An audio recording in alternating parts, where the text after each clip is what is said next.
Interest ఉండదు కదా. అరే నేను నాకు ఆఫీస్ ఉంది పోవాలి నేను వర్క్ చేసుకోవాలి ఆఫీస్ లేదన్నప్పుడు ఆఫీస్ కాడికి పోండి. ఆఫీసర్ ఇన్స్ట్రక్షన్స్ అండి. Huh? ఆఫీసర్ ఇన్స్ట్రక్షన్స్ ఉన్నాయి. కాదు నాది నా పని నేను నాకు ఇప్పుడు గ్రీవెన్స్ ఉంటుంది పబ్లిక్ది నేను పోవాలి. ఇంట్లో ఆ కార్యక్రమం ఉంటుంది మధ్యాహ్నం కాదు ఇప్పుడు ఇంటికి విడికి వస్తే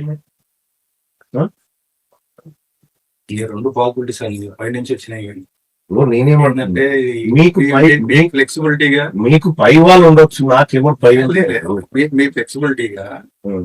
మీకు ఇట్లా హౌస్ అరెస్ట్ మీతో పాటుగా అంటే ఓకే, అంటే మీరు ఇక్కడే ఉంటారు అంటే ఓకే, నేను ఇక్కడే ఉంటాను. నేనేమంటున్నా మీది కమ్యూనిటీలో ఉంటే నేను ఒప్పుకోను. కమ్యూనిటీ బయట ఉండండి. ఈ కమ్యూనిటీలో ఉంటే నేను ఒప్పుకోను. ఎందుకంటే మిగతా నాతో పాటు చాలా మంది ఫ్లాట్ వాళ్ళు ఉన్నారు. ఎవరికి ఇబ్బంది కలిగిస్తాం. నేను ఏమంటున్నా మీరు ఇక్కడ ఉండే చిన్న చిన్న పిల్లలు ఉంటారు వాళ్ళకి వచ్చినారు అని అంటారు. కాబట్టి మీరు బయటికి వెళ్ళిపోయి ఉండండి. నేను పోవాలనుకున్నప్పుడు నేనే వస్తా బాధపడతా. నేను మీ ఆదేశాల మేరకు ఉండడం పోవడం కాదు. నేను పోవాలనుకుంటే నేనే వస్తా. నేను పబ్లిక్ ను కలిసేది ఉంటది. మీరు ఎట్లా చెప్తారు అది?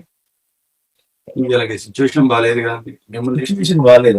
చూసి కూడా ప్రొవోక్ అవుతారు కదా. నేను ఎమోషన్ అవుతారు. ప్రివిలేజ్ చేసే మనిషిని కాదు. నేనేమంటున్నా నేను ఇప్పుడు ఆఫీస్ కు పోవాలి. నా ఆఫీస్ కు పోవడానికి ఇతను ఆఫీస్ కు పోవద్దని ఏదైనా అధికారి ఇన్స్ట్రక్షన్ ఇచ్చిందా? ప్రివెంటివ్ కస్టడీ అయినా ఏమైనా జరుగుతుంది అన్నది ఆల్రెడీ నిన్న చూశారు మీరు అక్కడ గాంధీ దగ్గర కూడా. ఇప్పుడు నిన్నటి ఎమోషన్ ఇవాళ ఉన్నది సిఏ గారు. నిన్నటి ఎమోషన్ ఇవాళ ఉండదు. వాళ్ళందరం బాధలో ఉన్నాము. ఖచ్చితంగా బాధలో ఖచ్చితంగా ఉన్నారు, అట్లేం లేదండి. అందరం బాధలో ఉన్నాం.